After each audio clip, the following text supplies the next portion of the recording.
You come in here and you yeet here and you yeet there and you yeet everywhere. There's some dogs in here now. Ho, ho, ho. Ringside Renaissance. Ring the bell. You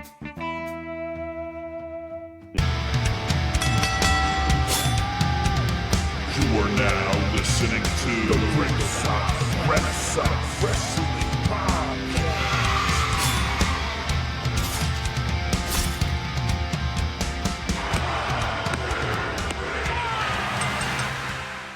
Welcome back to Ringside Renaissance. We're here with the RRW Weekly Review for WWE Club Fed. And I'm here with pretty, deadly Jesse. Yeah. And I'm Andrew Kombat Jones.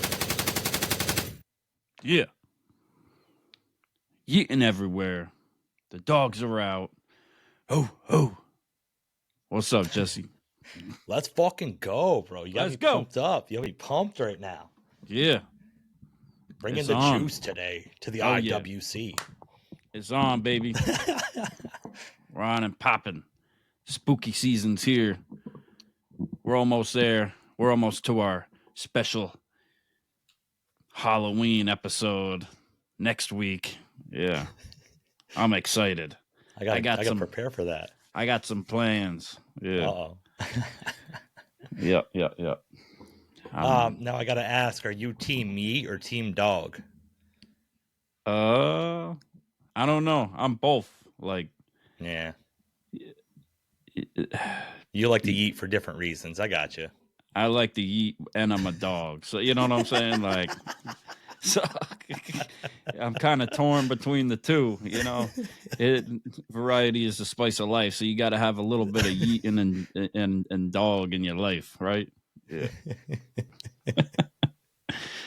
As long as you eat doggy style. Exactly. Yeah. Shout out to Snoop Dogg. Yeah. Oh, yeah. Well, okay. We'll keep it PG for all the. Yeah, man. Yeah. WWE, bro. We're getting to the meat and potatoes of the matter here with the Bloodline.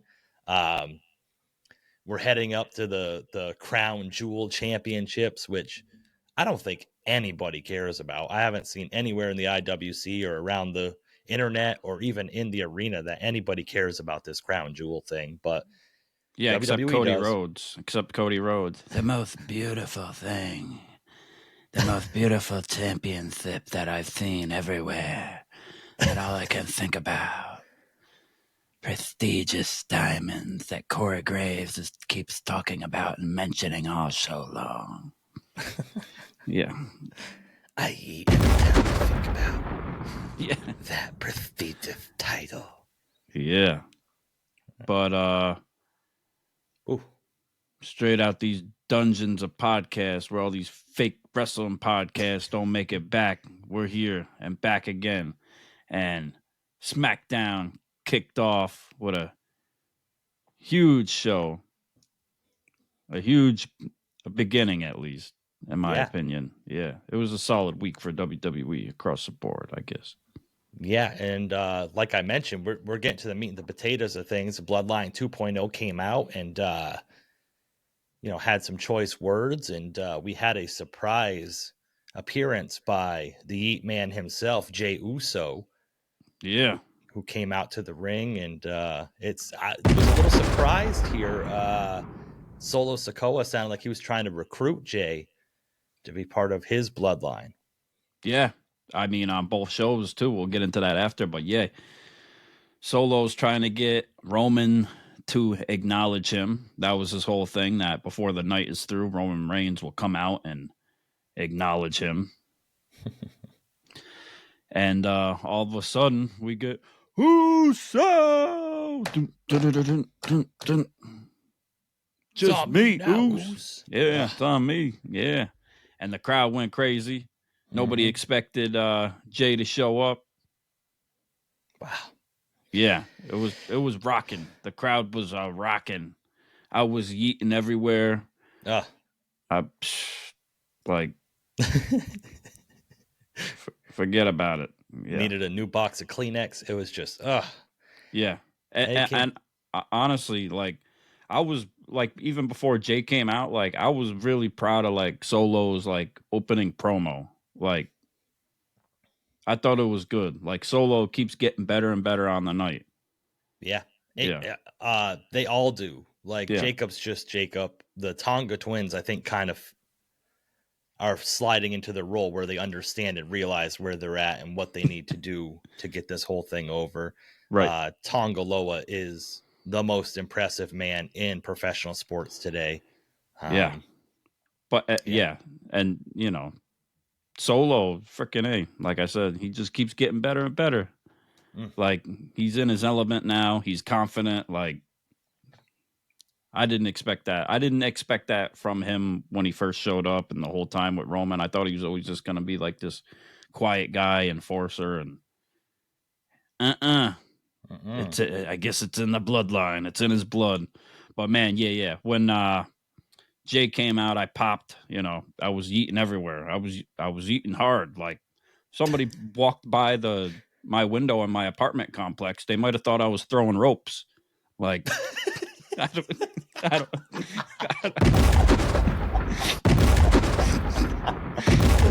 It was. Oh man! I was just like, they would. People was telling me like, you just need to chill. You're getting too much into it. Like, they called the cops. They thought you were beating someone. I wasn't just going full arms. I was full body rolling it, like genuine pony style. Like, I couldn't help myself. Yeah. Dropped your trousers and was prancing around the living room. Oh man, yeah. Jay had some fire here too, which I've been seeing in his promos a little bit lately. And you mentioned it on one of our last shows, like that fire that he had in his eyes, and like that look that you hadn't seen since he was in the Bloodline. And this was no different. Yeah, little brother in Solo. Mm-hmm. Yeah. Mm-hmm. Ooh. And he looked at Jacob Fatu and he was like, side-eye me again, I'll knock your ass, I'll spear your ass too, or something like that. Like, yeah, because he's telling Solo, like, why'd you have to bring them in? We're trying to keep this between us. We could have did this better. Like, we could have made the family better ourselves. Like, we could have came together ourselves. Why'd you have to bring them in? Why'd you have to bring in Tama Tonga and Tonga Loa? And then why'd you have to bring in Jacob? Like, we don't talk to them. Like, yeah, we should know. We had already discussed why we don't bring Jacob in. Like, ooh, yeah, and if he keeps looking like, if you keep looking at me like that, staring at me like that, I'm gonna knock your ass out. Ooh. Like, yeah, like, then I yeeted everywhere again because I was like, I was hard. Yeah, like, that was hard. I mean, that was hard. Yeah. Okay. And him and the Samoan werewolf standing there staring at each other.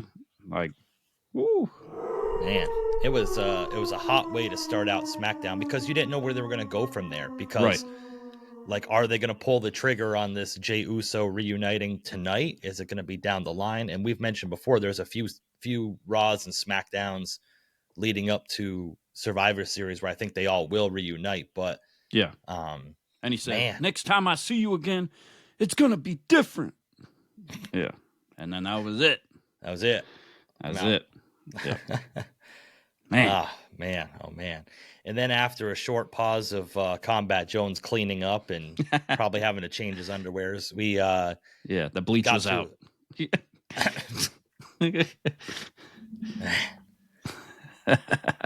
Man, reminds me of high school.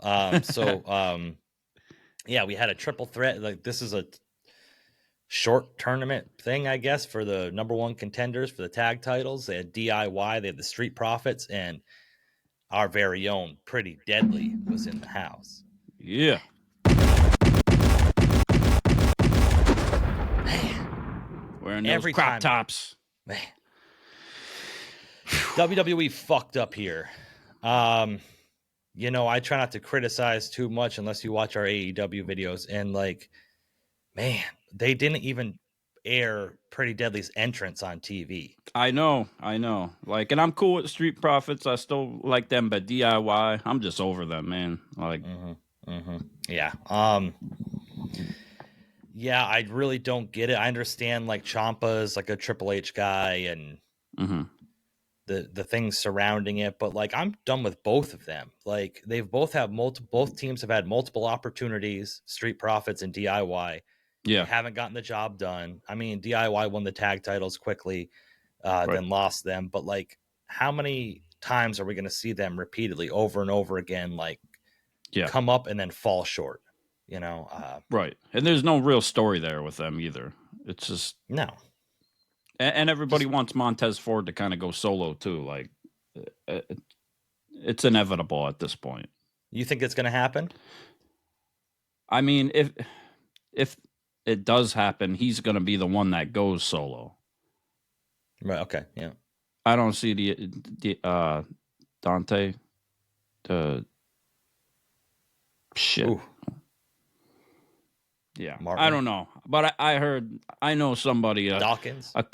Angelo Dawkins. Anthony Dawkins. Yeah, whatever it is. Yeah. There we go. We got there. I know from a close source that saw them, outside the SmackDown that we had went to in the hotel across the street in Albany, New York, and he was an asshole, and Montez Ford was cool, but really, yeah, Montez was there with Bianca Belair, and they were cool, but the other guy kind of brushed him off, so we don't need to remember his name. Yeah. No, he's kind of cool though. I fuck with that, but. Whatever. Yeah, but this was, like I said, just these triple threat matches are kind of getting played out for me. Mm-hmm. I was really hoping Pretty Deadly was going to win this match. And of course, because of what happened later on, I really wish they would have won. Yeah. But they didn't win. DIY wins this. They move on. Here we go. Same old song and dance. Like, your whole name is DIY, do it yourself, and you can't get it done yourself. Like they just keep falling short over and over again. We just had these guys in a ladder match where they just lost the tag titles, didn't lose them, but lost the match. Why have them in the mix yet again? It's like, and the audience was obviously booing Pretty Deadly, doing what they're supposed to do, but I still think they would have popped more if Pretty Deadly would have won on top of that. With that, like they're still more over. I don't care. Throw us a curveball once in a while, At this point, it was like almost like predictable. It was not really predictable because it was going to be DIY or Street Profits. Like everybody knew it, and then Pretty Deadly was kind of just like scenery. But at that point, just have it a regular tag match. Why have it a triple threat tag if the other one has no chance of winning? Right, and you know what it's leading down to with these other tag teams and who came in, so. Yeah. They are trying to revamp the tag team division a little bit on both brands. I will say that. Yeah, I agree. Yeah.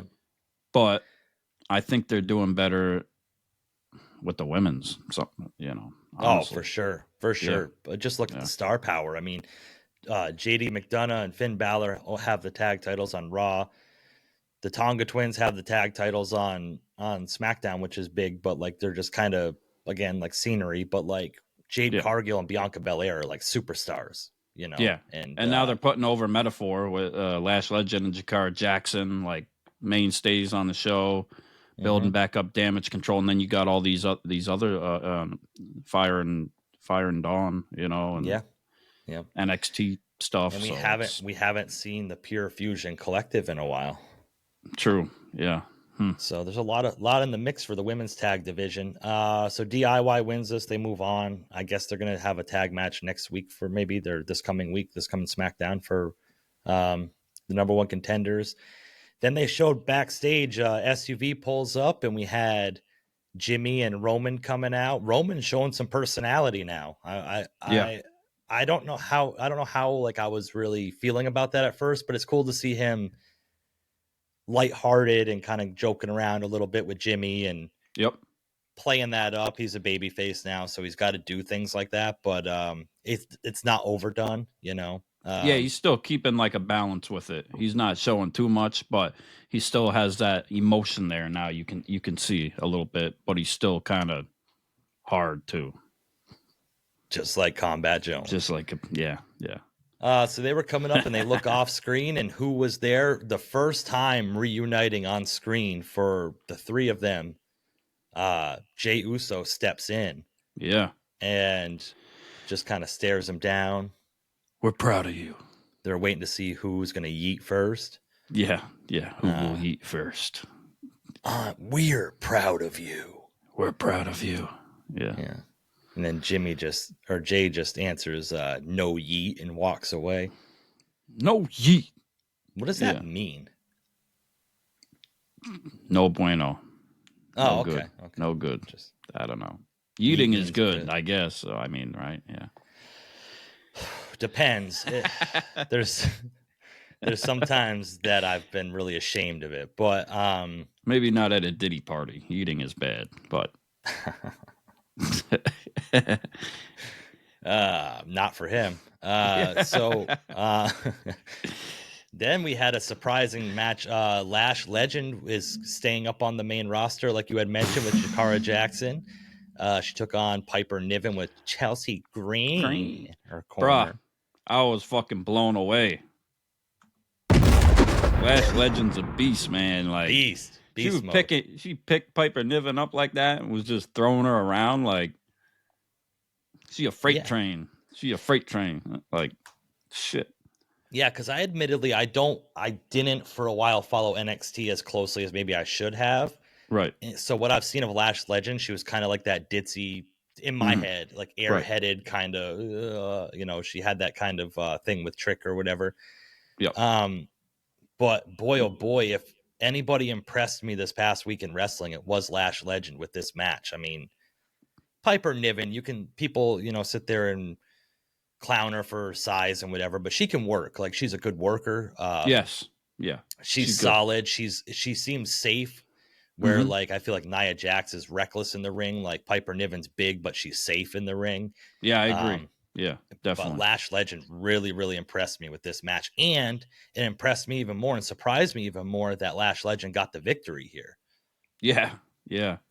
And to pick her up like that, how she did, like with that move, like, and they were just going back and forth too with it. But yeah, then Jakara Jackson, she always got that blinged out lollipop she's sucking on.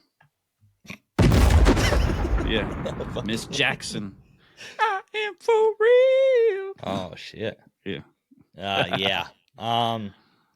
They're a presence, like you can't deny even if I have personal, like, not to say that I don't like these two, but like if I have a personal thing where I don't necessarily like a superstar or something, like, right, you can't deny their presence. And Jakara Jackson and Lash Legend have they have something there, Yeah. I would like to see them against Jade and Bianca again. Maybe more higher stakes or like a higher stage, I guess, than just a SmackDown. But right, yeah, and they're building them with Damage Control too. They kind of got this 3-way thing going with, the tag champions and Damage Control. They all got the animosity. But now, if Jakara Jackson and Lash Legend face Damage Control and Jade and Bianca, your neighbors are really going to be nervous for your well-being. Yeah, I mean, it might be seeping through the walls for them. Yeah. It'll look like a fucking horror movie. Yeah. Halloween, spooky season. Here we go. It's gonna look like one of them Judgment Day shirts. Yeah. Jesus Christ. Jimmy and Jay were backstage Jimmy and Roman were backstage. Too many fucking Usos. Ooses. Yeah. And this was pretty cool. They showed Roman like the old school leaning forward in his chair, and then it would zoom out to having the wise man over his shoulder. But like this time it was Jimmy like smiling in his face and shit. Like, yeah, I like it. I think that I told you he wasn't gonna help us. Yeah. But it's funny because as much as it's lighthearted and stuff, it still shows kind of like the desperation of not having the wise man there, of not having the bloodline fully back together yet. And I know a lot of people are kind of over this thing and like, let's get the ball rolling on it. But professional wrestling never ends. Like, It's not like there's a season finale and we have to wait 6 months for another season. Like, it just continues. So they have to have something continue with this. And as you and I have said, we think they're gonna roll something out with this to WrestleMania.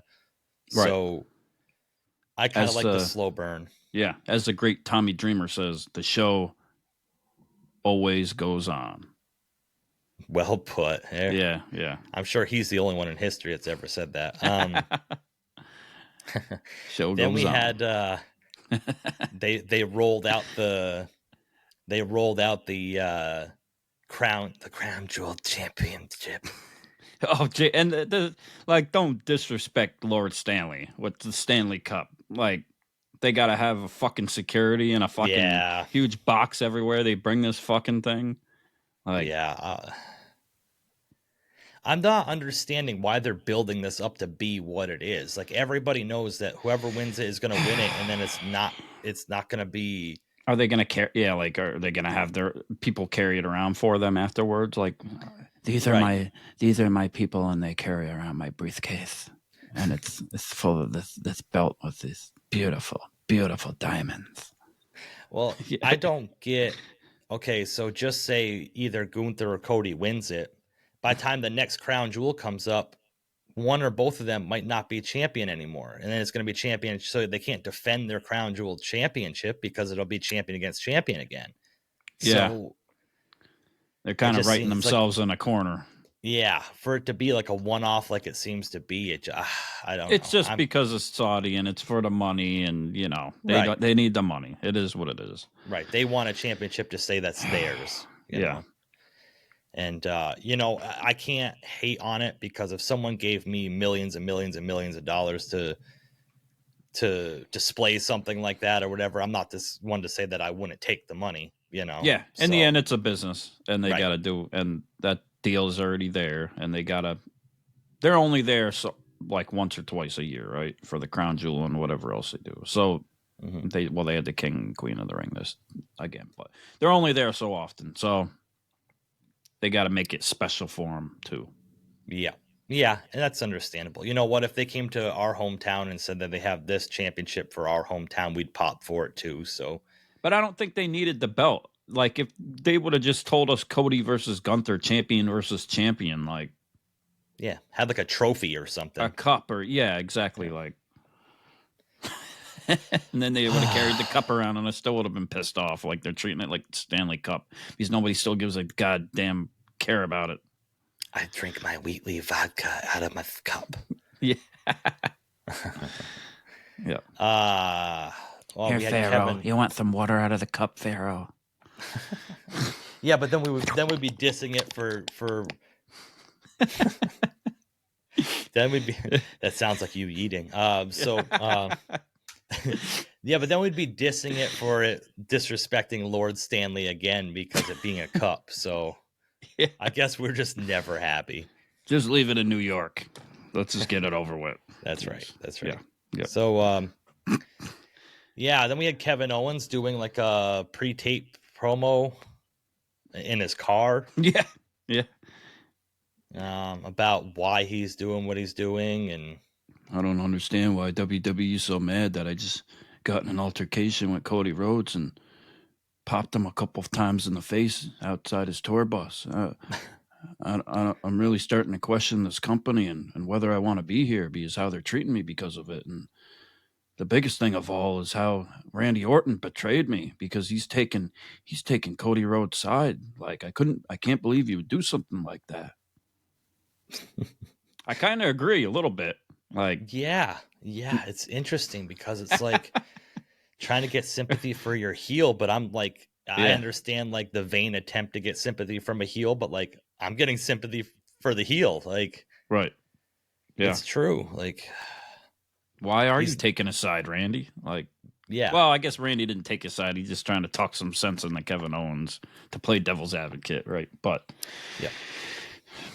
yeah, but at the end of the day, it's like, but Cody's coming off kind of as a douche, like when he was building up the belt before that. Like he's getting a little cockier and a little more, So and a lot of times the heels like irrational with their way of thinking, but like Kevin Owens is very rational, and you can identify with what he's saying and why he's saying it. Like and I appreciate he's doing it in the way he did it because we know that his contract allegedly is up or wasn't re-signed or who knows, Most of the time, it's already done or not done and decided at that point. But yeah. Yeah. Yeah. So he's playing into it. Yeah. Yeah. And then that also plays into like, will they, won't they? Because like a classic, unless you work for another company that makes no sense at all when they do things like a classic, if you're leaving a company or leaving a promotion, like you kind of have like you put over somebody and like kind of see your way out, bow out and move on. But so a lot of people probably have that will they, won't they in their head is like Kevin Owens really leaving the company. Is this kind of his last stand or is he going to resign? You know, which do you think he's going to resign or do you think he's going to go over and play with his friends? Oh man, that's a good question. I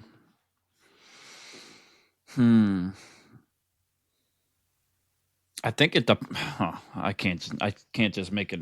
I could see it either way. I could see it going both ways, right? Because if he knows like he's not going to get to the level like that he wants to be at for like to be the champion, if like he can't put that aside, then he can go to AEW and he'll probably get that, or he'll get more than he's going to get in WWE as far as status.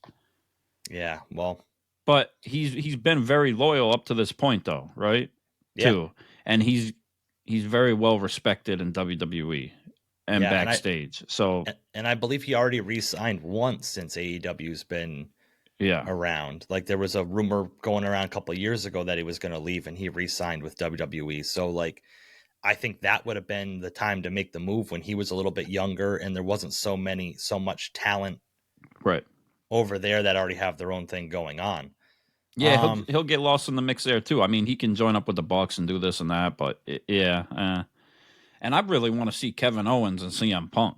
Like that's a good filler in between certain other things you could do. That would be another great fucking feud. Mm-hmm. Yeah. This kind of just throws everything out the window with Kevin Owens, like the will he, won't he turn thing that happened when he ended up staying on the side with Cody just to turn on him 3 weeks later. Was kind of a yeah. I understand what they're trying to do, trying to keep Cody away from the whole bloodline stuff right now. So I can, but again, a lot of people diss Cody's title reign, but like it just seems like there hasn't really been much for him. It's hard for a babyface to hold the title, you know. Yeah, and it's not like it's been like a worthy opponent that you think like he might actually take the title from Cody, right? Mm-hmm. Yeah. Whew. We shall see. That'd be a big swerve though if he did. Yeah. Yeah. So what are we gonna get at Crown Jewel? Are we gonna get Kevin Owens and Randy Orton? Yeah, because there's probably gonna be 5 matches. There's already 3. Maybe not. Maybe they'll drag it out a little longer, but because they might need to kind of keep the coast clear for Kevin Owens to maybe interfere at Crown Jewel and kind of keep him out of it, so he's kind of fresh when he comes out and not he's here. You know what I'm saying? And then what way to really piss off Cody Rhodes and to cost me winning the most prestigious championship belt I've ever laid my eyes on. Yep. Ooh. Okay, are you ready? The big debut. It was another one of these triple threat tag team matches. Yes. It was the Motor City Machine Guns making their long-awaited WWE debut against A-Town Down Under and Legado del Fantasma, or whatever they're called. The Motor City Machine Guns. Do you like that they revealed this on social media before SmackDown that they had signed, or would you have rather them gotten the pop when they? I don't think it was a bad thing. I mean, it kind of hyped it up to some people maybe that hadn't seen it, but I don't think it would have made a difference because I don't think a lot of the crowd knew who they were anyways. Yeah, that's what I was thinking. So I don't think the pop really would have changed. Yeah, I think that doing it on social media a couple hours before, maybe people that were going saw it and then were like, oh, who are these guys? And maybe they were hoping to get more of a pop from them by announcing it beforehand. And it could have got people like from like social media or people that watch other promotions or watch Motor City and wherever they were before to be like, okay, oh shit, they're gonna be on Raw tonight or SmackDown tonight, you know. So I'm tuning in now because I really like them, you know. Yeah, and you said you hadn't seen Motor City Machine Guns or not much of them, or if at all. What did you think of their debut performance? I thought it was pretty impressive. Like they were kind of like that acting out for the crowd, and like the crowd wasn't into it somewhat. Like they didn't get like the giant pop at certain times, but but I was impressed. So they knew what they were doing. You could tell like they have great chemistry. Like they're a great tag team. Like their tag moves were great together. Yeah, they were in sync. Yeah, I thought they were good. I think that okay. Yeah, they're kind of putting it like as they didn't build them up to be like this giant thing either. Like come right in and like stare down the bloodline. Like we're gonna take the titles. Mm-hmm. So that's kind of how they debuted also, right? So it kind of played into the mid card tag, whatever they're doing, you know, tournament. I think it might have benefited them a little bit more to be in like not a triple threat tag, just a regular tag match, their first match, because it was kind of everything was moving and kind of muddy and all over the place. I think when it's actually like a one-on-one tag, they can display like what they do a little bit better.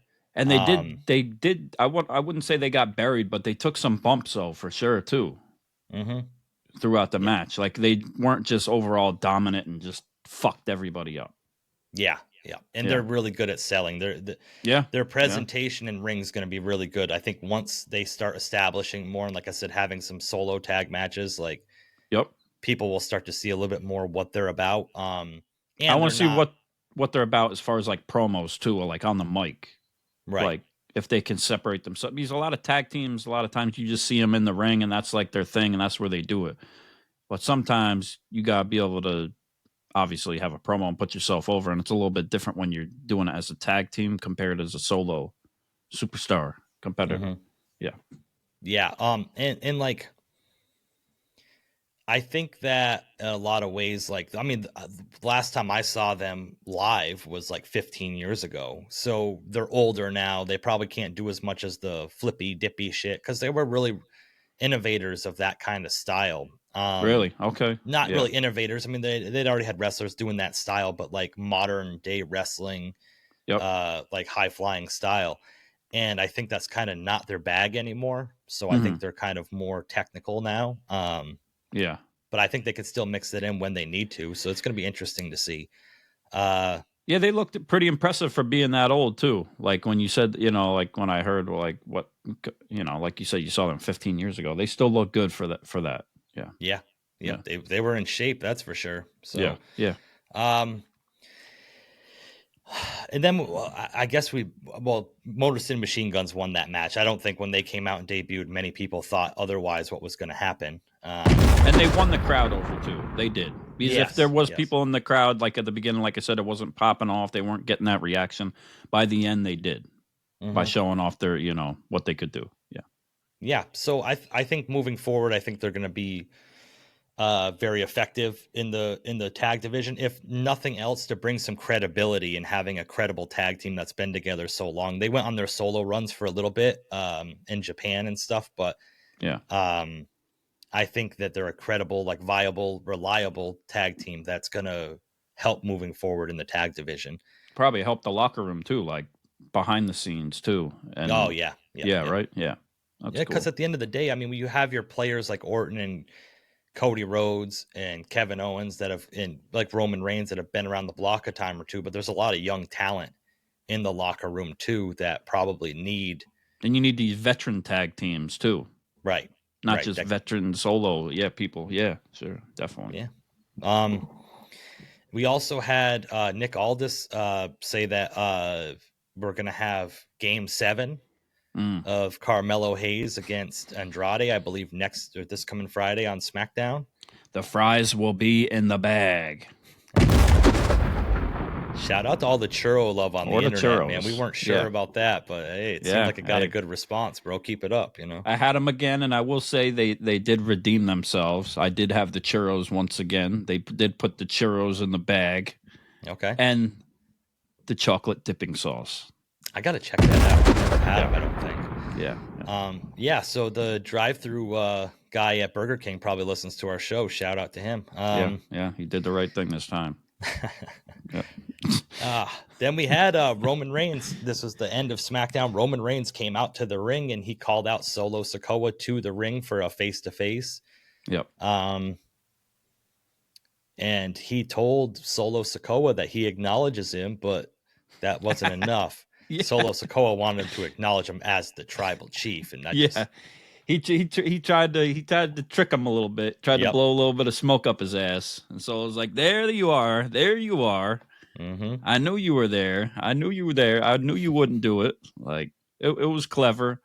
I liked the little exchange until it turned into what it ended up being, and then I was not with it.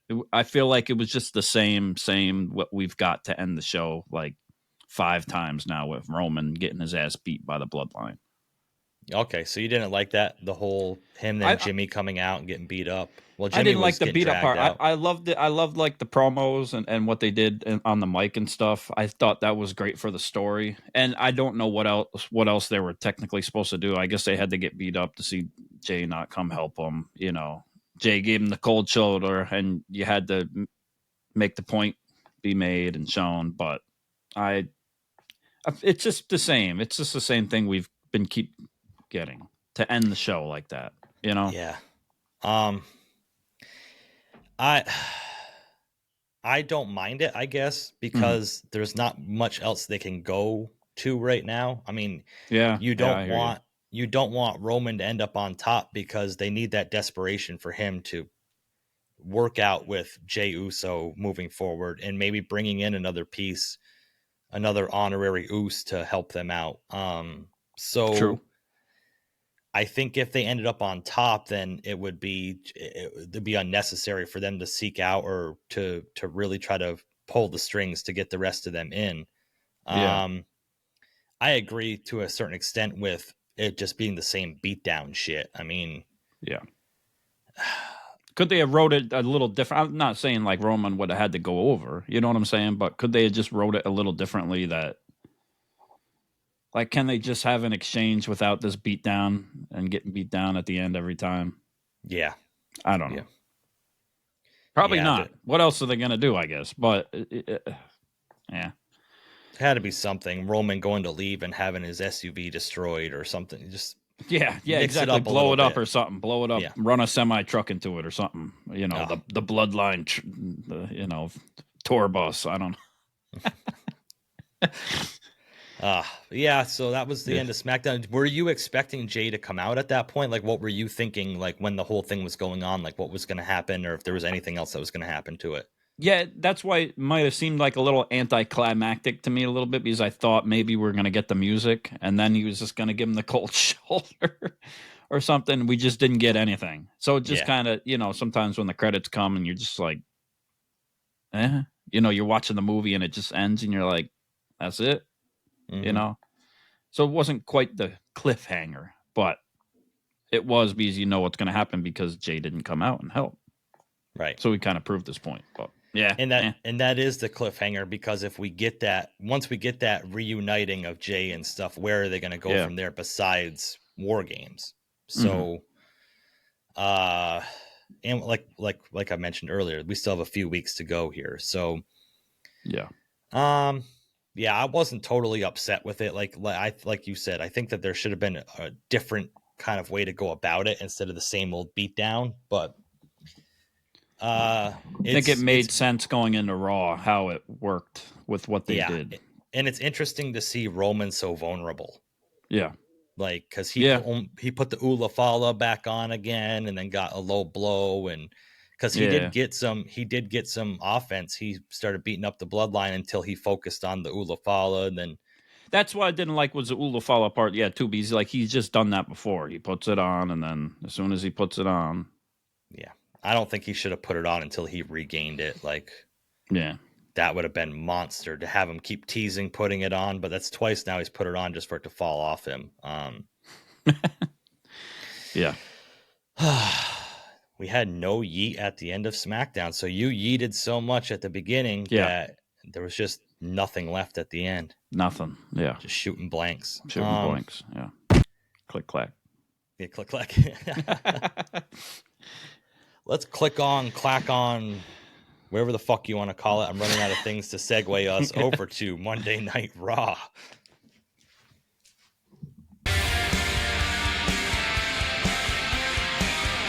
Welcome to Monday Night Raw. Let's get it. We got some news before Raw broke that Samantha Irvin had quit. She had resigned, so this wasn't her being fired. It wasn't her contract running out. She just decided to quit and not be the voice of Monday Night Raw anymore, or WWE as a whole. Now, I know you're not too big a fan of her, but I was a little upset. I still like Samantha Irvin. Like, she is a little too much sometimes. I agree. Like, she is a little over dramatic and, way too much sometimes. But I appreciate it, though. I appreciate the energy. I appreciate the passion she had for it. I appreciate the fans, how much they liked her. A lot of people. You know what I'm saying? So, so it is sad to see her go, because the enthusiasm she had was just over the roof, and she's just very talented, obviously. Yeah. Hey, good luck in all your future endeavors. I'm not. I think that it's a classic case of almost like the Chicago Bulls in the 90s, or like the current Kansas City Chiefs, that so many fans like Glazer and fucking cream their panties over her so much that it just turns me off to her like a little bit. I think she's okay for what she does, but to say she's the greatest ring announcer of all time, like Howard Finkel's fucking rolling over in his grave right now. So yeah, I agree. But for our time, I appreciate, like I said, the enthusiasm she put into it, and she's definitely, I wouldn't say controversial, but she was very polarizing in her spot doing it, because she was very animated for a lot of the other wrestlers, which we haven't seen ring announcers really do, right? Make it personal and stuff like that. But yeah, of course, she wants to focus on her music career, which she's a very good singer, and who knows what's going to come of it. If people are saying she won't go to AEW, Ricochet, I believe, said she's not going over there, but who knows what's really going to transpire. What did transpire is we had the legend Lillian Garcia back on the microphone. It was her first night back. Give her a fucking break. What are we doing right now? What was that? She was a little shaky. She hadn't done it in fucking 15 years. Well, that's the problem, and it's respect. We appreciate everything that you've done, but can we get somebody new? Like, can we put somebody new over? Like, I might do a good job. Like, give me the fucking mic. Like, there ain't no fucking way in hell that you're gonna be a better ring announcer than Lillian Garcia. It's the first time we've done this show that I'm legitimately mad at you for something. She might be over the hill a little bit. Oh my God! Why don't we just dig up Fink and bring him back? Oh no! Oh my God, man! Bring back fucking, like, isn't Justin Roberts' fucking contract done in AEW? Bring him back. I like the dapper yapper. No, but I like the dapper yapper. Like, I don't know. To say that Justin Roberts is a better ring announcer than Lillian Garcia is fucking unbelievable. She was great, but like, you can tell me there's nobody out there that's not like newer or bigger, like, or like a celebrity. Like, I think they should bring in somebody that's almost more like a celebrity, because that's the thing with like Samantha Irvin. She raised her status. Like, price went up with her from what she did in WWE as a ring announcer, right? So if they're and look how they brought like Pat McAfee in or something like that. Like, bring somebody in that's already notable or something. We got Jim Carrey fucking announcing matches.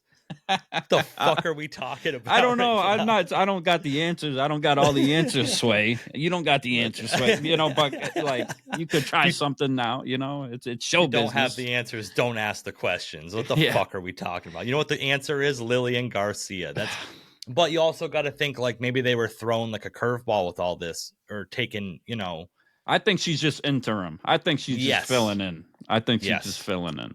That's what I think. I think they were kind of thrown off by all of this and kind of just had to call an audible really quick and have somebody like established like Lillian Garcia come in. And she was a little shaky. She messed up a couple spots and stuff. But Samantha Irvin messed up her spot calling Cody Rhodes as the champion because she was crying like a fucking 4-year-old with a skin knee and shit. So well, I mean, everybody put out the video, go watch WrestleMania introduction. It was great. When I went to Elimination Chamber, Sami Zayn in Montreal versus Roman Reigns, she was fucking great. Like, yeah, I'm sure she'll be great. Yeah. Sure, everyone's going to go out and buy her out. So Raw started out with Bronson Reed coming into the arena, but he didn't get very far because Seth freaking Rollins was there to attack him backstage and implement some Shield type justice on him. Yeah. It's hard for me to take this 100% seriously when Bronson Reed just had such a big feud with such a monster like Braun Strowman, and now Seth Rollins, who's a third of Strowman's size, is doing the same things to Bronson Reed that and they had it going all night. Yeah. So he tries to mess up Bronson Reed, and then he comes out to the ring, right? And he proceeds, meet me in the ring. Yeah. And then we see like a security guard get thrown from backstage like 50 feet from backstage to the other side of the entrance ramp. Yeah, I thought Lance Archer was coming out. Yeah.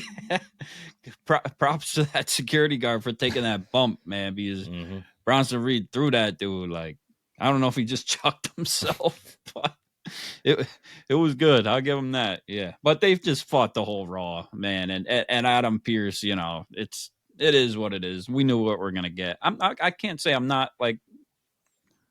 I'm looking forward to it. It is like I've seen worse. Yeah. Oh yeah. And Bronson Reed's coming out of his shell a little bit more. More from what he was his other promos. I wasn't like crazy about. So and Seth, Seth is Seth. So yeah. What I'm interested in this one is who's going to end up going over at Crown Jewel because, like you said, they did fight all night backstage. They did this whole thing until Adam Pearce just stepped in between them and it just caused them to stop. I'm gonna give you what you've been waiting for, what you wanted, anyways. Crown Jewel, Scrap Daddy, 1-on-1. Yeah. But so I'm interested to see at Crown Jewel which one's going to go over because you think Bronson Reed would need the win more. But Seth freaking Rollins, man, he lost a little bit of momentum, losing at WrestleMania, then being injured. Right. Then, he came back as the referee at SummerSlam and then, got taken out by Bronson Reed. It almost seems like he needs a little momentum going into Royal Rumble and WrestleMania season. So, and whatever it's going to happen with CM Punk, he's that's got to be coming up, right? Yeah. So. Yeah. Do you think CM Punk's going to do the same thing he did to Drew McIntyre? Where all sources are saying CM Punk, he ain't going to Saudi. Okay. He don't go there. He don't like it. That's why he's not taking part, allegedly. I don't know, But so, maybe we'll get maybe we'll get Bronson going over first this time, and then maybe at Survivor Series we'll get it again. Yeah. If not, it'll build to Punk and Seth at Survivor Series. But we could get it again. They might do another rematch. We might get we might get Bronson Reed going over, and then we might have a rematch, and then Seth will go over and get the momentum. Yeah. I'm very interested to see where they go with this. I mean, who wants it more? Who needs it more? Right now I'm in the Seth freaking Rollins camp. I like that he's taking himself a little bit more seriously. He is still doing the little flamboyant thing. Yeah. I like the fiery. Yeah. Right. When he's doing this, almost like the architect gimmick that he had, I'm sorry, nothing's a gimmick, everything's real. But when he was the architect from the Shield, when he turned his back on the Shield and he kind of had that fiery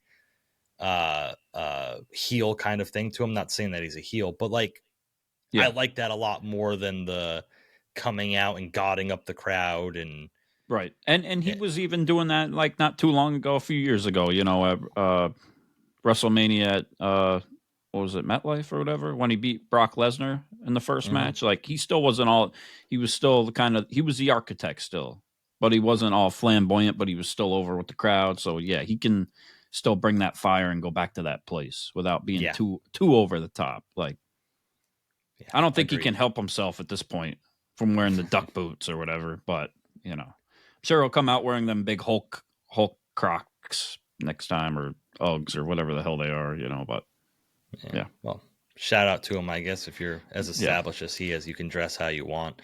Yeah. We need the man back. Yeah. Like this Raw wasn't too. The 2 hours is a little different now. Yeah. It just the 2 hours got a different vibe now. It's. Yeah. We had Damage Control with Liv and Raquel backstage and. Yeah. Raquel did a little bit better this time, I think, in the ring and backstage than she has in the previous weeks. Yeah, so I won't totally shit on her, but okay, Vince. Because you know, like it would have been over, and she would have got the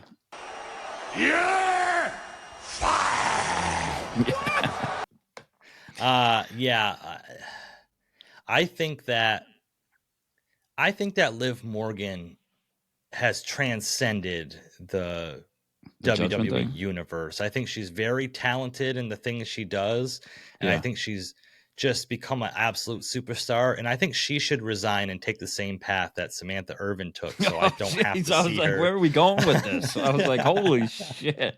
I agree until I didn't. Yeah. So I don't have to see her on WWE TV anymore. They're kind of outshined Liv in all aspects here. Okay, yeah. Yeah, she's playing the two sides now too, because she's got to worry about freaking Nia Jax and Tiffy time. So she's busy mocking them while she's also mocking Rhea, and then having to mock Damage Control, and she's just kind of like outside the ring, you know, waiting to tag in. I didn't even think she was in the match half the time. Yeah, too many irons in the fire. Yeah, it seemed like it was 2-on-1 for the most part, and Raquel was clean doing her thing. Like she was fine in there by herself. Yeah. So. But I think like this whole, I had seen something, people talking about it, I won't take credit for it, but saying like, you know, they think it's going to turn out that Liv is pretty much just playing with Dom. She's going to end up just telling Dom, like, I've been using you the whole time. Like, and Dom's going to cry. And she's going to put Dom over, you know, and that will be the turn for Dom. But it is down the line because we got a lot more Judgment Day shit to break up and splinter off more, and which we did see a little bit, but they're in the ring. And Rhea Ripley came down, of course, right, and got involved and screwed them up, and then also, but before you get to that, Lash, Legend, and Jakara Jackson were in the crowd and also messed with Damage Control, so I'd given them a little more shine again on their main programming too. Yeah, because they had a match on, that was following on Raw, but on NXT too. Yeah, which they got in. Chelsea Green and Piper Niven had got involved in that one. Yeah. Jesus. So it's just it's a shit show. Yeah. And Vince would have loved it. Yeah. But like you said, giving a lot of shine to the women's tag team division right now, which I really enjoy. It's something fresh and new and not recycled garbage. It's establishing some more stars. But yeah, like you said, it ended in disqualification, and then here comes Rhea Ripley out, and just like you said with the Bloodline thing, with the beatdown at the end, like how many times are we going to see this? Like Liv Morgan in the ring and Rhea Ripley just come out and and then she all scared, and she put Liv in her move there, her little figure four, holding up figure four type of thing. Mm-hmm. Then Dom comes down and saves Liv from the, what's the move called? You got it. The not the Oblivion. Riptide. The Riptide. Riptide. Oblivion when I'm jumping on the floor. Riptide when I'm, yeah. But I don't think you saw it. But I saw it. And I seen it right away. Dirty Dom, that dirty man, has got style. Because he came down. Here we go. Wearing the Travis Scott. Ooh. Medium olives. Yeah. Really? He did. Okay. They were up in the air, of course, because she had him in that vice, but shout out to Dirty Dom, baby. DM Combat Jones with your price on the Travis Scotts. Don't do that. You too could look like Dominic Mysterio. Combat Jones will even write Dominic Mysterio's name on it, so you think he autographed it if you want. That's true. Price just went up. Yeah. The Judgment Day. Okay, so we're talking backstage about like with Carlito and all this shit. Yeah, it's splintering off and like, what do you do here? Or what do you do here? You know, like. Yeah, and we had talked about when Raw went from 3 hours to 2 hours, what would take the big hit, and it seems like the Judgment Day stuff just isn't really a factor anymore. Like they've just kind of fell into obscurity a little bit here. I mean, they still have little segments, but it's not as dominant, nowhere near as dominant as it was on Raw even 3-4 weeks ago.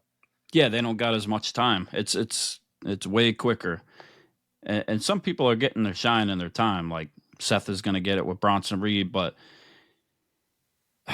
that's the thing.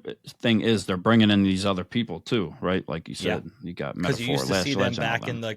in the clubhouse like 3 or 4 times a night, and always out doing something, and it's just very much seems like kind of swept under the rug. And with that, the tag titles kind of feel like they're getting swept under the rug too. And think about these other people we didn't even really get much of. Like there wasn't that much of Gunther. There wasn't that much of ladies and gentlemen. There's no Ludwig Kaiser, right? There's no CM Punk. There's no Drew McIntyre. Like they're gonna have to fill some spaces and plug some holes. When all the big guns come back, and when push comes to shove, who the hell knows how things are gonna go? Like.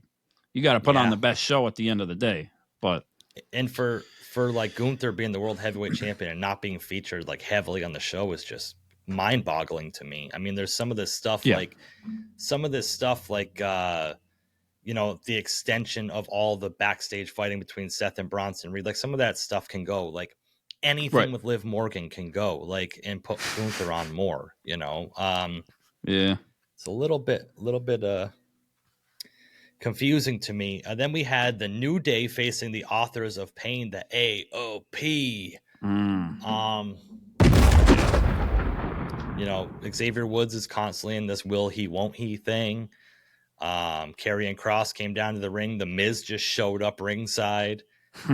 A lot of fuckery happening, and at the end of the day, the AOP did the job, and the New Day got the win. Yeah. Surprisingly, and then we had a little bit of Uncle Howdy action. Jesus Christ. Yeah, I'm not going to do it, though. I'm not going to do it. Yeah, but we're not going to, we won't go there I'm today. sure they'll show up for Halloween. Like, oh, yeah? How could they not? Like, I mean, let's face it, like, regardless of what good or bad we're going to say about them, like next week is Halloween, right? Or whatever, pretty much. So WWE is going to really drop the ball this whole time if they've done all this and they don't do some type of special Halloween shit with them. Yeah. I mean, they are single-handedly keeping Spirit Halloween open. Right. By their ridiculousness. But they didn't wear the mask this week. They just fucking came out and... Yeah, that's true. Yeah. Maybe they realized how stupid it was and decided not to go that way. So it's clear who they're going for now. Yeah, Final Testament, another lower mid-card faction that nobody cares about. And yeah. I'm really glad they're getting their fucking TV time, these fucking idiots. Yeah, so I guess they're going to pick their bones, and then they're going to pick the bones of the Judgment Day after that. Like, I don't know. I'm just... Whatever. Not sold on it. They look so sloppy. Like, just put our personal, like, prejudice aside of, like, what we think about the faction. Just watch them when they're working. Like, everything is so sloppy and it just doesn't look good. It just doesn't look good. It's like not anything that I'm like, okay, well, like I mentioned earlier, if someone's an undeniable superstar, that's one thing, but like everything they do is just, but okay, I'll give some flowers. I haven't seen anything really that Bo Dallas has done that I've been like, oh, fuck that. But the rest of them, it's like, it's just not needed. Yeah. Right. And I guess they compliment him, but in the end, where are they going to go? What are they going to do? Yeah. And someone online contested me and said that this was Bray and Bo's vision the whole time. Bray handpicked all of these people to be in the Wyatt Six. Where is the evidence, proof? Yeah. Anything that says that is a thing besides people online just saying that? Like, I think people have conjured up this like fucking reality in their head that everything they're doing is exactly how Bray Wyatt wanted it to be. Like he planned it. Like it's all like been his diabolical freaking... Right. And American Made wasn't even a team back then. Was Final Testament even a team back then? Like, yeah. It just doesn't make sense, man. Like, we can all just sit and admit when something's not good, and this just isn't good. I'm sorry. It's not good. Yeah. You know, shout out to Howdy LFC. He's like a very loyal watcher of ours. And like, I understand like people's love for it and like having a personal connection with a superstar or something. Cause I've had that with wrestlers in the past that maybe they weren't the most popular, but like I just had a personal connection or a deep feeling of like, this guy is it, or these people are it. But yeah, nothing wrong with it. Yeah. But this ain't it. Yeah. I'm not feeling it. No, never they have. See where they go. Where Uncle Howdy put Bo Dallas over and call it a day. Yeah.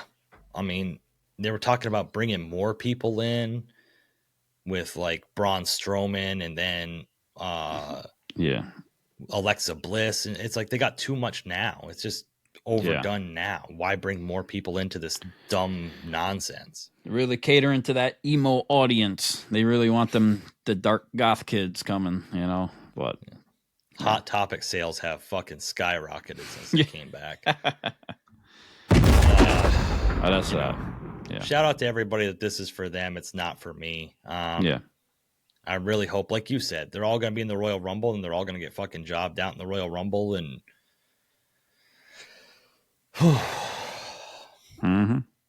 please, for the love of all fucking God, do not have the Wyatt Six at WrestleMania. Please.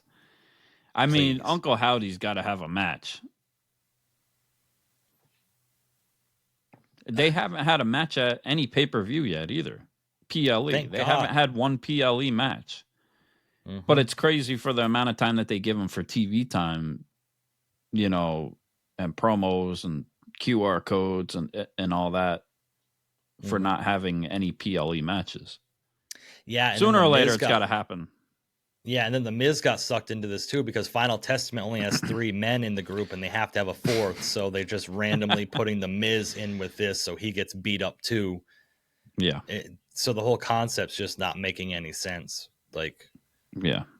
Maybe Xavier Woods was originally supposed to be the 4th person with this, but then with everything with fucking... And the New Day shit and who knows, like, they're just teasing that and it's never happened. Like, rough. What was also rough is Rey Mysterio and Dragon Lee defeated American Made. They're moving on. I guess there's another tag team kind of tournament thing. Right. For the number 1 contenders for the tag titles on Raw. And surprising that Dragon Lee and Rey Mysterio got a win here. That's kind of big for them. Yeah. American Made just hasn't been the same since the Wyatt Sucks really infiltrated them. Yeah, I was surprised. Yeah. Nothing of note here. No. They're both. Dragon Lee's Yeah. good. I don't hate on him, but it just right. But for, when it, if it's going to stay the 2 hours or whatever, once, like I said, these bigger names come back, like that's going to take the spot. Mm-hmm. Or they're just going to get way less time, or these storylines aren't going to, they're going to cease to exist. Or they're going to be every few weeks, which is not bad to draw out like longer storylines over time, like, and see, like, it kind of, when they say distance makes or time makes the heart grow strong, I have such a way with words, Combat Jones quote of the week. Yeah, it's at 10:30 in the morning. Yeah. You get a look on your face when you start to lay something in, and I'm like, here we go. This is it. Absence makes the heart grow fonder. There you go. Yeah. Gotcha. Fucking bars. I had time to Google it while we were laughing. But that's not necessarily a bad thing. Like if you look back to like the older days of like Attitude Era, and like we had some of these great characters, and they were just mid-carders, but you didn't see them all the time. But when they're on, they got the pop. So if they're able to do that right and fit them in between all these other big things they got going on, for the 2 hours, that's what they need to do. Right. Same with the Wyatts, if that's what they got to do, Yeah. Yeah, I agree. I guess looking at it from that perspective, I can see it, but at least we're not getting flooded with like 45 minutes of them on our TV every week, because that would I would lose my fucking mind. Yeah. I would take my NWA World Heavyweight Championship and hurl it through my fucking TV at that point. And then take a fucking screwdriver and drill it in my fucking eye socket. Like, I can't. Yeah, because you don't need to add that extra hour just for like filler matches. And, if you really want to watch where the best wrestle, you know where to do that, so. Peacock. Yeah. Yep. We had Gunther in backstage, and we saw our good old friend DP come in. Yeah. Hadn't seen DP in a while, and he was. I'm not here to DP you backstage. I'm not here to beat your ass, literally backstage. But if I wanted to, I would. Look, I don't have the Judgment Day anymore, so I have no one to DP anybody with. But listen, I think after this crown jewel that I should get a shot at the championship. They just call me P now. They just call me P. Peneth. Big P. Man, oh man. Yeah, he's coming for Gunther afterwards, so after crown exciting. jewel. Yeah, fuck it. Hey, that's cool. I mean, that's an established wrestler. It's a viable challenger for Gunther. There was some fuckery when DP lost the title to Gunther, so to give him a rematch, I can be for that, for like a Survivor Series, gives him a formidable opponent. It kind of shows their hand too, that they're not going to go any further with Cody Rhodes and Gunther after crown jewel also. Yeah. I think with the Kevin Owens thing, that's kind of already established. Yeah. I love how, going back to the women's tag match for a minute, that when they had the crown jewel women's championship out by the ring, that these guys are constantly buffing and wearing gloves to handle it and stuff. Liv Morgan just goes over and grabs it with her bare hands and kisses the side of it. They probably thought they had to polish that thing for 45 minutes after to get the fucking crabs off it. She had the Haktua all over it. Ugh. Yeah. Oh my goodness. Finally, the main event, the rematch. We got the reason why Braun Breaker attacked Jey Uso, and we got the rematch. Braun Breaker versus Mr. Yeet himself, Jey Uso. I wasn't a big fan of the match up until a certain point. Okay. I wasn't crazy about it. I thought like their other matches were better, or their other match. because there was no interference in the other ones, right? Yeah. But this one, once the bloodline played into it and Solo, then I was like, okay, this is good. And I loved what they did with it at that point to the end. Yeah, and it was also interesting to think that Solo was still trying to recruit Jey here. Yes. Like he was still trying to say that he was there to help him out and still trying to recruit him after the face-to-face on SmackDown. And and Jey just super kicks the face off of the Tonga twins for no just they're just trying to help, man. Like they're just there. Like give them a break. Mm-hmm. Yeah, you know. sad. And Solo, Solo was kind of caught in the crossfire too. They all were. Like it was something, and Jey gave everything he could to Bron Breaker, but the dog just would not be put down. Oh. Yeah. And Bron was able to even go over with the audience before he came out. When they had him on camera backstage, he's like, "Is there any dogs out there?" And the audience, oh. So it's interesting to see what they're doing, because we even got a tease, which is like Bron Breakker and Jacob Fatu. Like, take my money now. Like, yeah, I'm sold on that. Like, that's WrestleMania. If Jacob ain't gonna get somebody bigger, like that's a fucking WrestleMania moment there. Like, or whatever. Yeah, whatever. Anytime. Like, shit. Well, it was funny is that I think their little face off they had and their little like pump up like got a bigger pop than anything else of this night. Yeah. When people saw them face to face, and I think that it just clicked in a lot of people in the arena's heads, like, holy shit, this is a possibility that we could see this. Like, yeah, and same, I hadn't even thought of it really. You know what I'm saying? And then like It's like, oh shit, that would be a fucking dream match. And that's what I'm saying, like about the match too. It's like the match. The audience didn't really get into the match until Solo stood up and he was, on the other side of the barricade, and then shit kind of got interesting. It's like, okay, shit's getting real now. And yeah, trying to recruit them. It's just playing into it. And that's how it, SmackDown kind of ended the right way, I guess, with Jey not coming out, because it kind of left those questions unanswered and he didn't interfere. So Solo's like, oh, maybe he's on my side. Maybe I can still recruit him if he's not with Roman and Jimmy.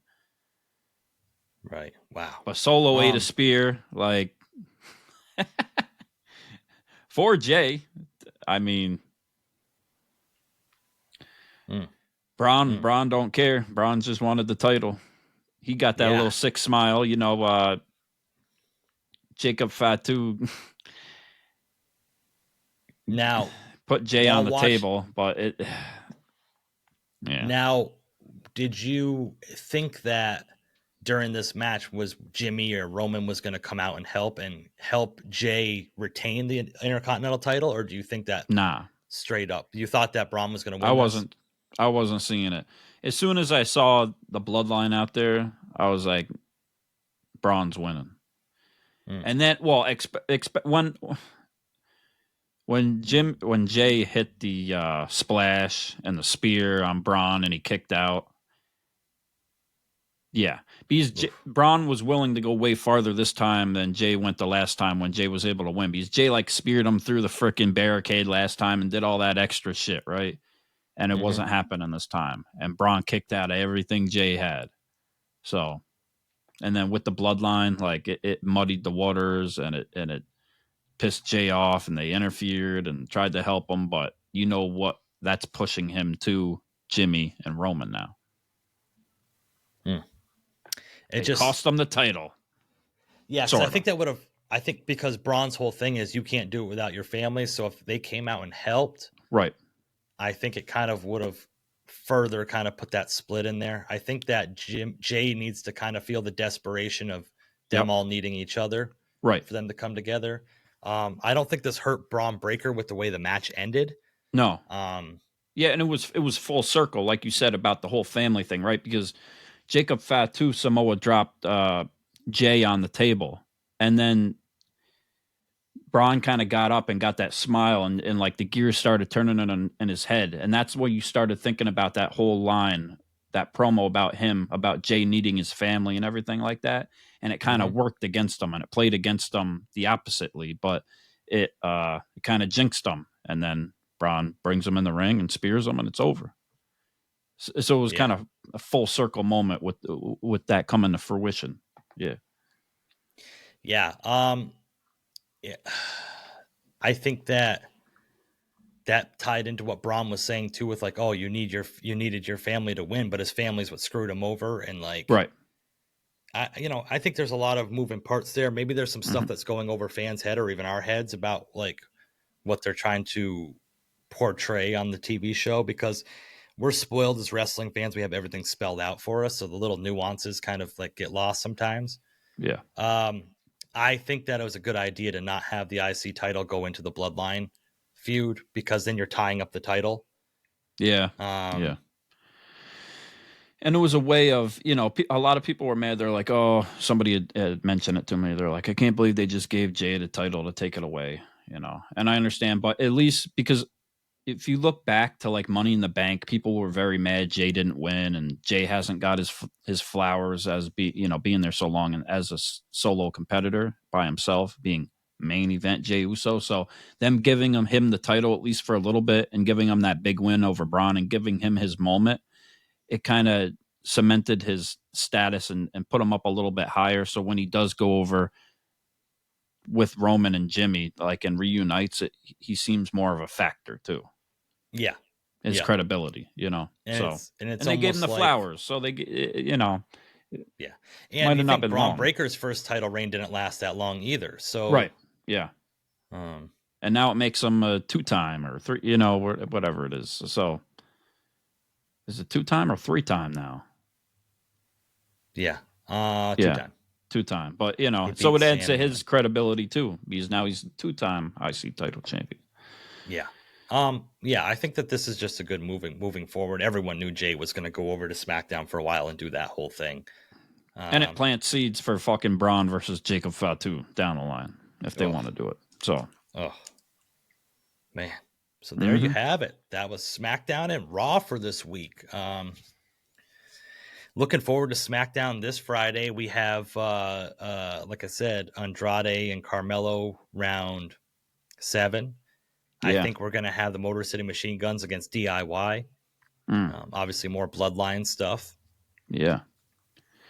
Man, oh, man. Game 7, and LA Knight is the special guest referee. Yeah. Oh, I forgot all about that. That's going to be great. Yeah. Man, oh, man. Shout out to everybody in the IWC. It's been a fun week. Yep. Yeah. Everybody over on Instagram that's been following along with us, thank you all.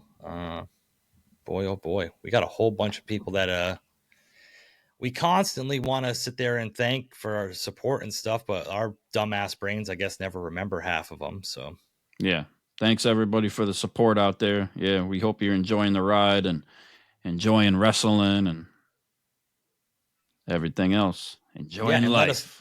And let us know your thoughts, like in the comments here, or like even on social media or something. Throw us some messages or comments and let us know like what you guys think and stuff. Unless maybe we're seeing something wrong or have to look at it from a different perspective, except for the Wyatt sucks. We just know that is terrible. Yeah. And we got NXT coming up. We had NXT also, which was okay. But next week will be Halloween Havoc. So we got some pretty big matches for Halloween Havoc. So I'm looking forward to NXT Halloween Havoc.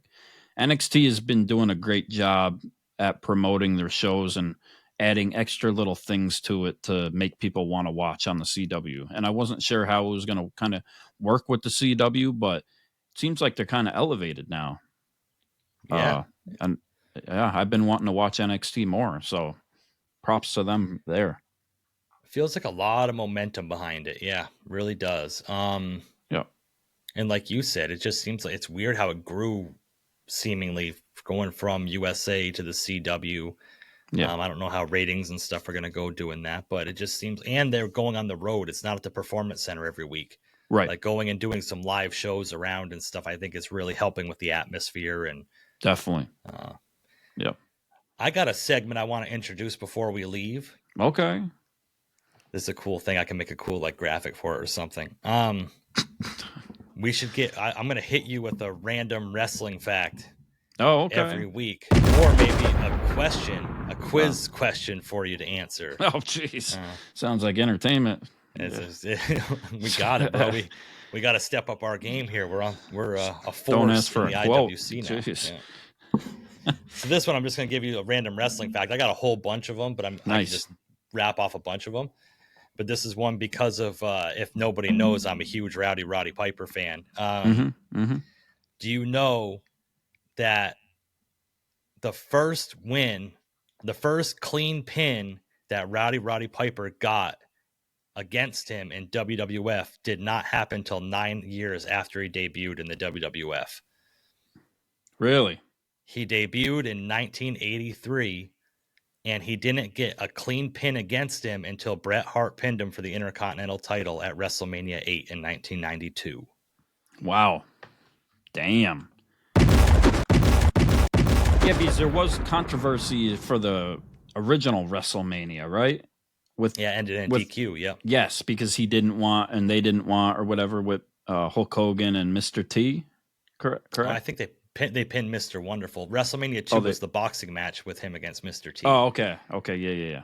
WrestleMania 1 was Roddy Piper and Paul Orndorff against Hogan and Mr. T. Yes. And Orndorff got pinned. But he got, okay. Yeah. Yeah, Roddy Piper never got his shoulders pinned to the mat in 9 years in WWF at the time, which is also interesting that the only two titles he ever held was he held the Intercontinental title from the Royal Rumble 92 to WrestleMania 92, and then he won the tag team titles with Ric Flair in like 2004, I believe it was, or maybe later than that. And now that roll-up pin from Bret, that was a roll-up pin, right? Too? Roddy Piper had the sleeper on him. And yes, yeah. And Bret Hart ran up the ropes and flipped over him and pinned him, locked up. So it wasn't even like a laid out like pin, like even so, like that's some pride there, huh? Yeah. Yeah. Imagine Piper, they booking him, you're gonna get pinned. Nah.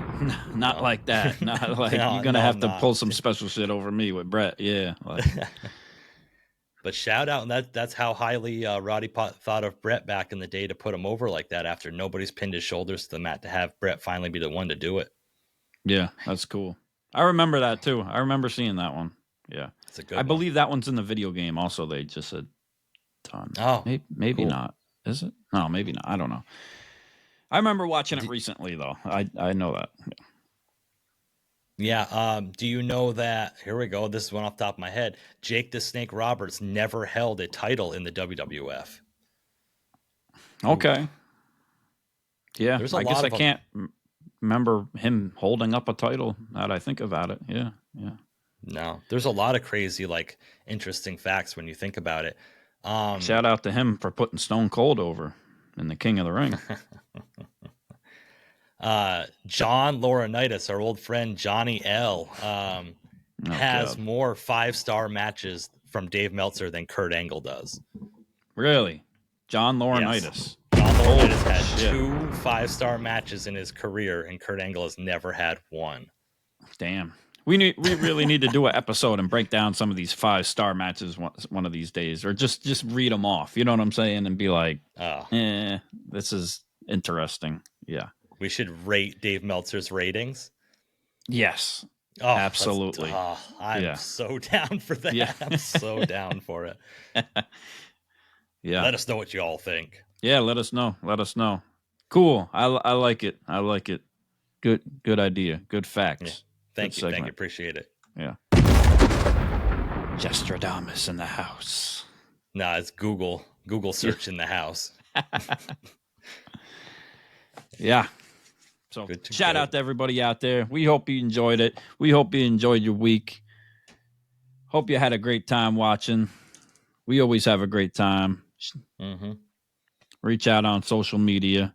We appreciate all the support again. And we'll be back next week for the special Halloween episode of Ringside Renaissance. Can't wait. That's pretty deadly, Jesse. Yeah. And I'm Andrew Kombat Jones. And you've been listening to the Ringside Renaissance Wrestling Podcast. Peace.